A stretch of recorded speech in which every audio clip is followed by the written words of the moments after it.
好家伙，真的不敢相信，大自然已经学会了如何吃掉我们产生的塑料。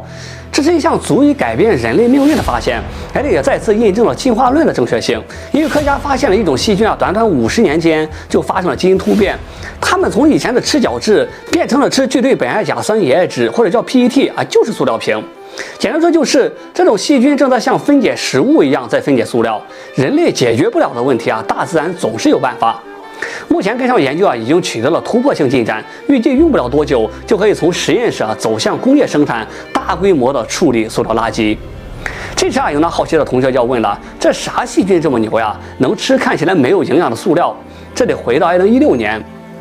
日本京都的一家回收公司的科学家在一个塑料回收地的附近发现了一种神秘的污泥，它看起来好像正在吞噬堆积如山的这个塑料瓶。仔细研究后发现，这种神秘的污泥里面有一种细菌微生物，它好像适应了满是塑料的环境，并通过分解塑料利用里面的碳来为自己提供能量。日本科学家立刻意识到这是一项重要的发现，并将这种细菌命名为大阪介菌。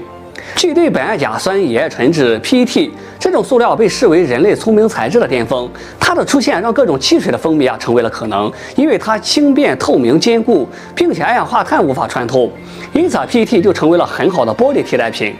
2016年，全球就生产了4800亿个塑料瓶，其中只有7%被重新回收继续装水，一半被重新用于生产次级产品，比如衣服或者是地毯纤维。那么剩下的最终都进入了垃圾填埋场或者海洋当中。这些塑料瓶在野外海洋里可以漂浮450年。而且更加可怕的是，塑料它永远不会消失，只会分解的越来越小，变成微塑料，最终通过食物链进入人体。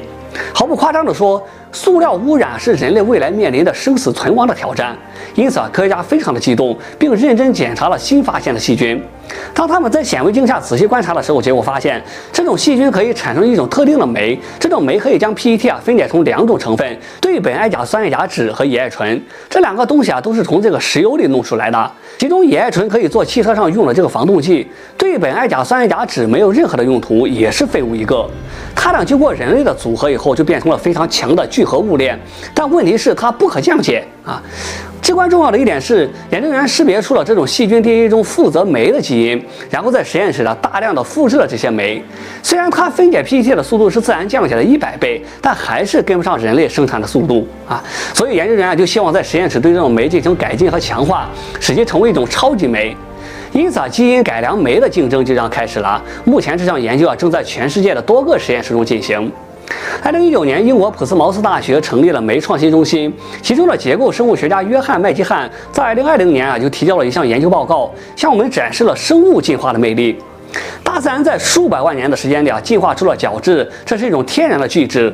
通常会在植物上形成一层保护层，阻挡这个病菌。但有些细菌进化出了角质酶，可以断裂指间，将角质分解成较小的分子，从而破坏植物。通过基因比对，科学家发现 PET 酶含有与角质酶大致相同的氨基酸块，这意味着分解塑料的酶是近50年间通过基因突变产生的。通过创建 PET 酶的3维分子结构，并与角质酶进行对比，发现角质酶破坏天然聚酯的化学键宽度大约为0.3纳米。但随着基因突变、氨基酸结构的改变， PET 酶改变了爪子的形状，且之间的空间增加了2倍，仅此一点就足以让 PET 酶分解人造芳香族聚合物。通过大量的基因操作和实验室中大量的试验还有试错，普斯茅斯研究小组成功的生产出了一种涡轮增压版的 PET 酶，它的消化速度比自然产生的 PET 酶要快得多。但现在还有一个问题，分解 PET 可以大量释放乙酯醇，乙酯醇有很好的商业价值，这没有问题。但分解产生的对苯胺甲酸酯部分由 TPA， 刚才我们说了，它完全没用，还是会污染环境。所以实验还得继续。到了2022年终于有了突破。普斯茅斯团队在大阪介菌中又分离出了另外一种酶 TPA 双加氧酶，简称 TPADO。TPADO 可以将对苯胺甲酸酯分子转化成一种叫做这一长串的东西，我就不念了太复杂了，简称 DCD。然后 DCD 又被这个东西又进一步氧化为原癌茶酸，简称PCA 和二氧化碳。这是一堆非常复杂的化学反应，最终 PCA 是一种天然存在的酸，是绿茶中抗氧化剂的主要成分。这意味着我们现在可以从塑料中生产可持续的化学品和材料，从而解决了塑料回收、升级再利用的问题。虽然从实验室到工业化还有一段路要走，但至少我们现在看到了希望，变废为宝不再是一句空话。最后还是那句话，人类解决不了的问题就交给大自然吧。